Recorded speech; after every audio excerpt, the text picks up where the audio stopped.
A primeira característica de um apóstolo é que ele deve necessariamente fazer parte do grupo dos 12 apóstolos descritos pela Bíblia.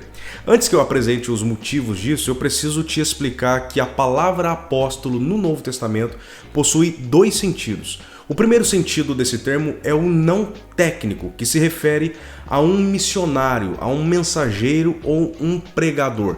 E é exatamente nesse sentido de missionário ou pregador que Barnabé, Andrônico e Júnias são chamados de apóstolos. Eles não eram apóstolos de ofício que tinham autoridade infalível e inerrante para trazer à luz doutrinas que estavam ocultas às gerações passadas.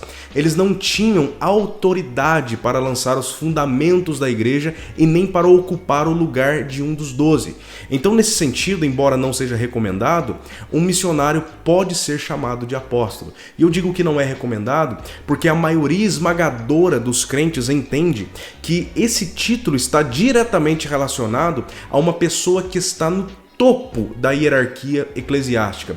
Então, no sentido não técnico da palavra, o apóstolo é um simples pregador, um simples missionário, nada mais do que isso. O segundo sentido desse termo é o técnico, e nesse sentido a palavra apóstolo é restrita a um grupo que existiu somente no primeiro século da era cristã, quando a igreja ainda lançava os seus alicerces. E esse grupo restrito era formado apenas pelos 12 apóstolos escolhidos pelo Senhor. Esse número não era aleatório. Deus escolheu 12 apóstolos, que é exatamente a mesma quantidade de tribos de Israel. Era uma espécie de representação. Uma das evidências de que esse número era definido e importante para Deus é que quando Judas morre, os apóstolos se reuniram para eleger alguém que pudesse substituí-lo. Em Apocalipse capítulo 19 é dito que no muro da cidade santa haviam 12 fundamentos com o nome dos 12 apóstolos, somente 12 e não dos mais de 10.000 contabilizados atualmente. Mas você deve estar se perguntando, e Paulo, que era o 13º? De fato, Paulo não estava entre os 12 porque, como ele mesmo diz, ele era um apóstolo fora do tempo.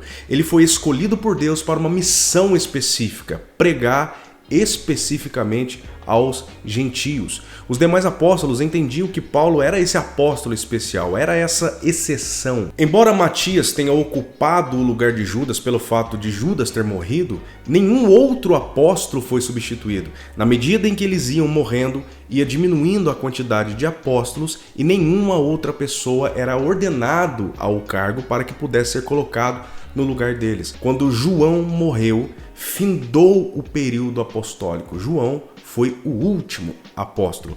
Os substitutos diretos dos apóstolos na liderança das igrejas foram os bispos, os pastores e os presbíteros.